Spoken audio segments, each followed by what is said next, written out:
I need some space. Let us create some space. No. Would like to understand.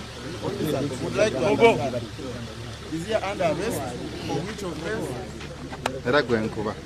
Stop pushing us. No one is pushing us. No one is pushing you. Is he under arrest? Just confirm to us.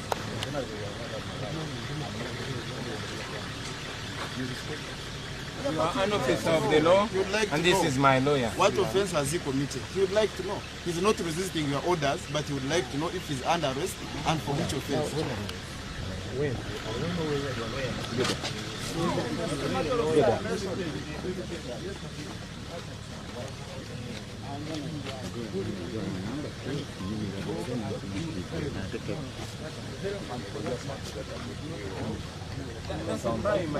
No, it's a good enough.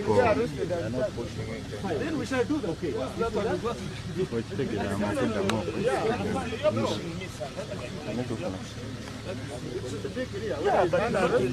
Then we start from that. Oh, okay, I will understand. Then I will understand. But yes, now we understand. Now let us now discuss.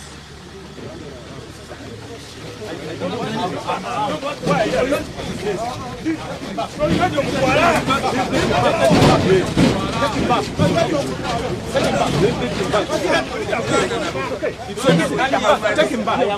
We told you to take him back.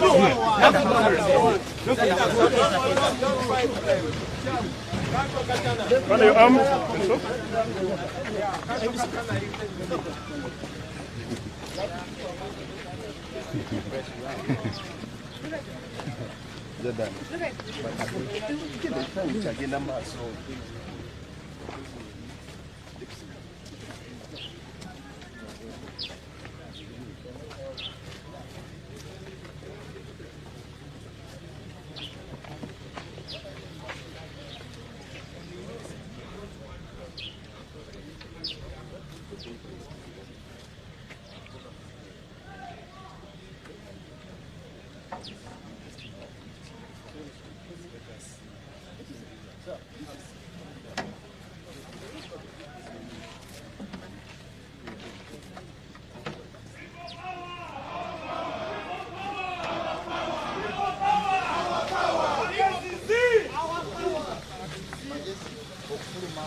Jordan Ali.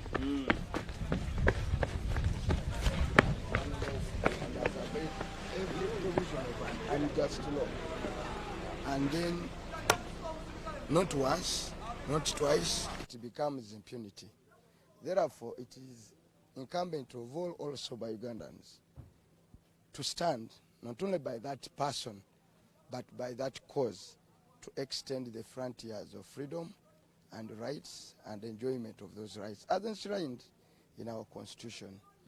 And that's why at this time it is so critical that the people of Uganda, in their own right, can in any way identify with this struggle. The struggle is not about a concert. The struggle is about the rights and freedoms as enshrined in the law and in all covenants that Uganda assigned to. And I'm a shadow minister for internal affairs. I sit on a committee of defense and internal affairs of this country.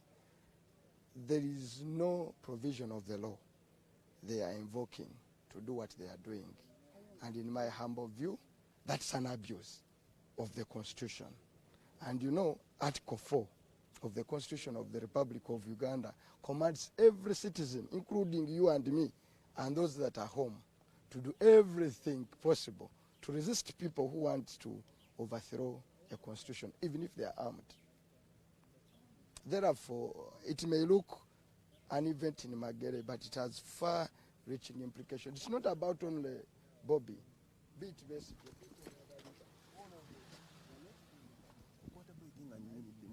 Even members of parliament, when they organized the function around we had a tree planting exercise. It was stopped.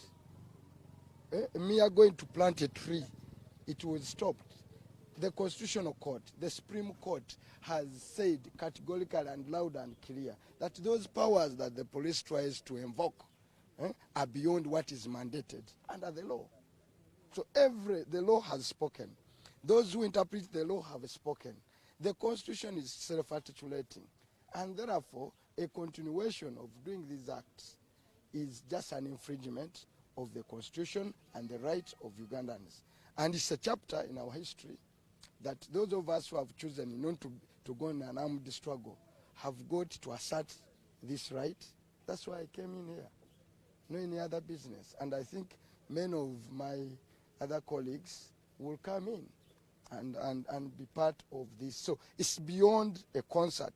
It's beyond a business. It's about the rights as enshrined in the law. And I believe even you, journalists, your rights have been abused. Not only today, not yesterday, but any other day. So let us all stand together at this time, like we do normally. We've done it before, and reassert this role, this right. No. The president, I think, at his old age, I understand in September he will be 65 or 75. In September, thereabout. I can understand. He sees what is going around in the region, in Sudan, in Zimbabwe, in Algeria, in the Arab Spring. And the fear is real for leaders of his caliber. They are losing to the popular will of his people. So the message he's sending is not to Bobi Wine. It's to the people of Uganda that, look, there is a deeper state for which I'm in control, which is the means of coercive machinery. This security apparatus says, I'll deploy it to suppress your rights, and no one. So he's not only intimidating Bobi and others, he's intimidating the entire country to subdue it, to let people give in. And it's about now everyone, what we can take, what this country can take, is testing our capacity and capability to say no to certain things. So all of us, this is the struggle. So the president is all out saying, here I have the money, I'll use it to bribe you. I have the guns, I'm in control police and prison and all these things. I'll use them to leverage my position. The people of Uganda are saying, wait, you made the law. He assigned this constitution. Okay, we are not, actually we are being so fair to the president that we are only telling him, be obedient to the law. You are tested too. He, the single president who signed this constitution, I said, people belongs to Uganda. And I said, there was a whole Bill of Rights, chapter 4, detailed, is there, saying you have these rights, you have these. He assigned it to them. So we are saying, can you be true to the word you assigned to? Can you be true to the letter, to your signature, and respect his word? 500,000 Ugandans were killed in Ruel. None was his brother or his son or a sister. Okay? For him to come to power. He's a hero because he never died. Anyway, Trump said so. He's a hero and he's a president because in that struggle, he never died. But there are people who died, never lost a brother. But Saleh is here, is a general, and others, and all his friends and his sons are generals. Yes, they never died in this show, but we lost brothers and sisters. It was not to make him a paramount chief of this country. It was for us to be governed in accordance to a fair law as established. And I think blood was paid. Ugandans convened in the CA, made a constitution. His Excellency had signed to it, said these rights are there. Mr. Museveni, Yoweri Kaguta, son of Kaguta, can you for once respect the law you signed to and stop intimidating every single soul? That's all we are saying. Luganda luli nti kino si kubanga Bobi Wine bamuganye ogenda ku concert. You can muteko kwa bakakafu nti senga byabadde bya muziki ekyalenga nze sandi baddeyo kubasiroza nti kumwomu yali andabyeko mu kivulu sibigendamu era nekyasooka saakola ki saaliyo na ekirese bannayuganda abalala nti President Yoweri Museveni wa mukisa kubanga abaddewo emyaka kati 34 nga ye president w'ensi eno ye tetumusaba kya teeka lye baamukolera ye yennyini nga bamaze okugenda eruweero twafiirwa abantu emitwalo 50 bw'oyita ewaffe Butambala tayinza kukimanya nti abamu ku baganda baffe baafa ye president kubanga teyafiira mu lutalo olwo muganda we Saleh is a general kuba teyafiirwa ne mutabani we yali Sweden ne mukyala we bali mu comfort Sweden bakitaffe ne bawaayo ebintu byabwe ente zaffe n'ebirala nga tebalwanirira si kumufuula n'antagambwako senkagale nedda baali balwanyisa effugabbi okulaba ng'ensi eno ekola ebeeramu emirembe obwenkanya n'abantu okugiyagaliramu musajja atu ne bamwana omukisa ne bakola ssemateeka nga ye president w'eggwanga be yali yemulugunya ku nsonga ezaali mu ssemateeka oyo ng'amusaninga ti kino ekyeddembe ly'obuntu teyakyogerako yagamba si mumativu ku ttaka ana n'ensonga ey'okubiri sikyagijjukira bulungi naye yagamba ku ttaka n'ateekako omukono nga musajja mukulu ategeera alina n'abaana n'ateekako omukono aga nti bino byeteekako kunaatambuliranga poliisi ne tuteekawo n'abalamuzi mu Supreme Court bayogera mu Constitutional Court bayogedde nti obuyinza poliisi bwekozesa ensangi zino teyina weebusimbula mu tteeka kuba twasalawo nti ow'amaanyi afuga n'atafuga bw'obanga ofuga ffenna tutambulize obukulembeze bwaffe n'emirimu gyaffe nga tusinziira ku tteeka bwe likola ki bwe ligamba olwaleero talinaawo tteeka lyonna lyasimbula okujjako ga nti okay nze nyina amagye nze kamanda waago naye nago bagamuga nti bw'oba ogawa kamandi eyo eteeka okuba ng'esinzidde mu ki mu mateeka wadde is the commander in chief nyina sente nyina amagye nja kuba bribinga n'olwekyo kankole nga bwenkola ki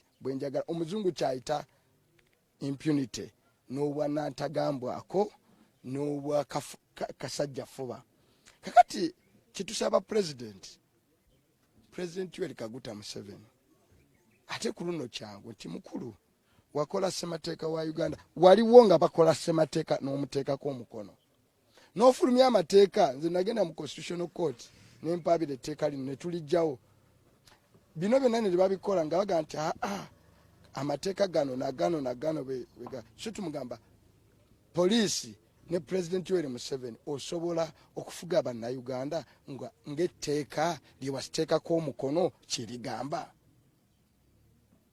tetumusaba tteeka lya Amin tetumusaba lyobote tumusaba erirye liyasaako omuki omukono bannayuganda babeere n'eddembe lyabwe okutya kwa buntu kati bwetunuulira ebiri e Sudaani ebiri Algeria n'ebibaddewo mu region bannabyabufuzi abaluddeko nga bafuga abantu nga babanyigiriza nga bakozesa amagye ne poliisi abantu batandise okumanya nti balina obuyinza okubayimukiramu ne babajjako so okutya nkutegeera n'entebe nga Binaisa bwe yagamba ow'amazima ewooma tale utanga kaonaga nti abukyantanga nange ndi private citizen. Tetwagala President Museveni ending up nga Bashir. Tetwagala ending up nga Gaddafi nga bamunyulula muki mu mwala. Tetwagala ending up nga Mubaraka nga musajja mukadde bamuletera ku cage. So kyalina okukola kiri kimu kyokka kuwa bannayuganda mukisa. Kyovulaba kino kya Bobi Wine tokitunulira nga Bobi Wine. Dr. Besigye olala bamuyimiriza. Okay? Wano mu parliament tugenda kusimba miti mu byalo niba bayimiriza. Buli kimu kikolebwa ekitegeeza nti abantu bannayuganda basalawo nti tetugenda kuddamu kutta abantu. Okubanga tulwanira obuyinza tubutwale mu ngeri y'amateeka nga bwegamba. Tebasayininga na kukkiriza nti omusajja omu gwate bafugisa omukono ogw'ekiki ogw'ekyuma. N'olwekyo olutalo si kulwanira nti abantu baagala kugenda kuyimba kyalenga oba kulwanira Bobi Wine. Nedda, ddembe ly'obuntu ate eddembe eryo lituweebwa Katonda liri mu ssemateeka. Tetulisaba wa muntu yenna. Buli officer na buli muntu aliwo oli mandated mu constitution eno okulwanirira okulaba nga enkola ennungi tambulira ku mateeka ebeerawo. Kitusaba President wa Uganda.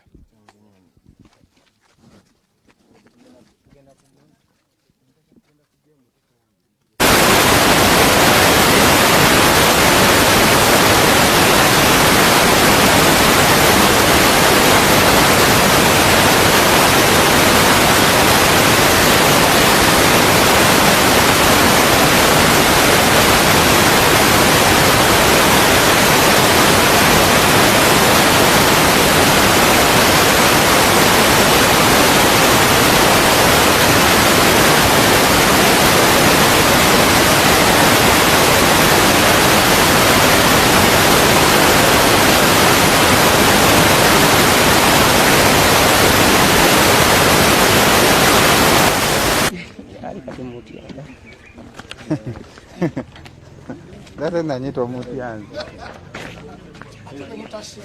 Yes. Jaga. Kamalo kutisa cheketa yeno. Yeah. Kira nchini. Nabifunye.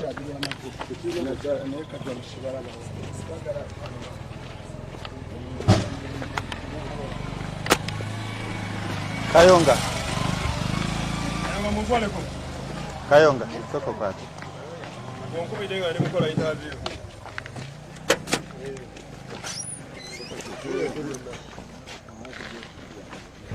Badde nkugobya ekintu kino naye maama. Soko kwati.